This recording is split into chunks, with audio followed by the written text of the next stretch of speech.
Spray guns. You've got cheap ones, expensive ones. This is a cheap one.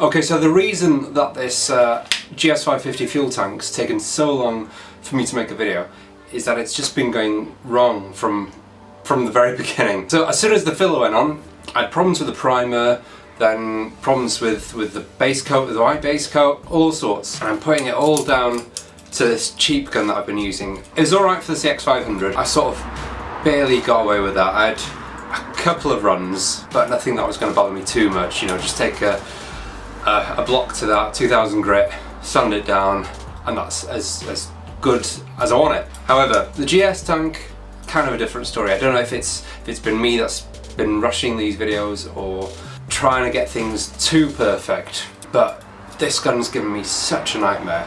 And it kind of goes to show that the CX, although I got it looking right, is a heck of a struggle. So, this will make things a lot better. This isn't sort of your expensive spray gun either. It's by no means what people pay for spray guns. You know, I'm talking professionals now. You know, they're paying $500, $600 for a spray gun. This, nowhere near that price. But I'm gonna give this a go anyway. It's a low volume, low pressure spray gun. So I'm gonna give this a go. So I've been looking at the footage that I've got through the course of working on this tank. And what I've ended up with is a whole mishmash of sort of jobs, footage that I'm not happy with, all sorts. So this video is going to be a complete mishmash of bits here, there, everywhere. There are clips where I've primed the tank, and there's other clips that I haven't recorded, such as you know, sanding down the imperfections on the first prime and things.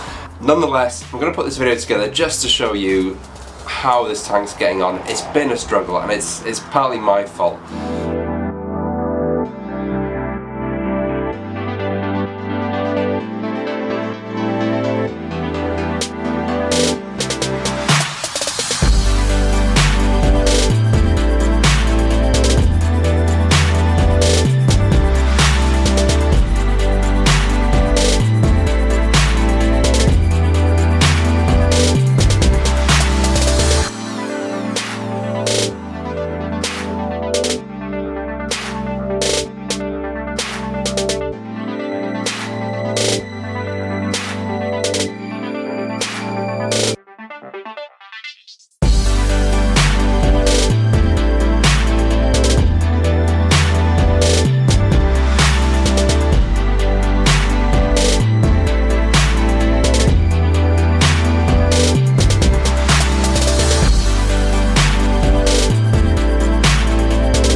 So that's the tank finally done now with its first coat of white. So that's now the sort of the initial coat, so that's going to be the white stripe that goes through the tank. The whole tank isn't going to be white, so don't worry before people start commenting saying that they hate the white tank, all sorts.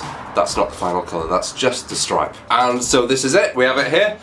I may even go as far as to put another coat of white on this later on, only because there's a few sort of tiny imperfections that I'm not happy with. I can sand them down a bit, then I'll give it one more coat. But the next job on my list is the seat cowl and the front fender. Now it just goes to show that rattle cans, spray cans is an absolute pain in the bum if you get anything sort of slightly corrosive on it. So petrol, thinners, anything. So cellulose paint likes to shrink when it dries, and it gives you this. I need to sand this down now, and the cowl, and get this properly primed.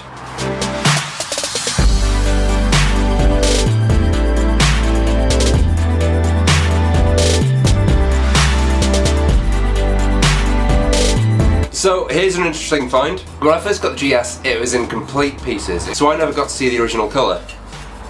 This is it. It's beautiful blue actually. That is a really nice blue. It's a metallic blue. I thought it was worth sharing that. I've even put it up on Instagram. I think it's quite nice to see where your bike comes from.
so I'm going to call it a day there. If you can probably tell, I'm absolutely full of, not quite man, has it been man flu? Yeah, it's been man flu. Pretty bunged up, finding it hard to speak through my nose at the moment. So that's all I'm going to do. I think I've done a pretty good job. I've spent, I'd say, the good part of 10 hours on this GS550 tank, and probably another 3 on the cowl and the front mudguard. The cowl is smooth. That is now ready. Okay, so yeah, I've not done this bit. This bit's got a light coat of primer on it already. Reason being is that the seat is going to go over this bit, so I'm not really fussed about that. I've gone over that now with 400 grit sandpaper. It's pretty smooth. I might actually go over it with 600 just to make it that little bit smoother. Then prime it. I'll do that in the next video. I'll prime it and sand the prime down and then spray it blue, which is what I'm going to put on the tank as well behind me. And we have the front mudguard as well, so that is now roughly sanded down. The rest of it I'm going to have to do by hand. I'm going to have to go over it with, again, like I've done with the cowl, 250, then 400, getting it really nice and smooth, so at least we've got the shape there. So that's all to come next week. Next week also, back to the CX500, finishing these little niggly parts that I've got. So I've got the battery lid to finish off, I've got a few bits to grind down, a few bits to smooth on the frame, and then we can ship it off to the powder coaters, and then the whole bike can just come together then. Cables, screws, all sorts. It's gonna look monstrous. It's by far my favourite bike out of the two. I'm putting all these videos, all these little bits, blogs, everything on my main website for theboldindustries.com, and subscribe if you want to see how these two progress. So I'll see you next week.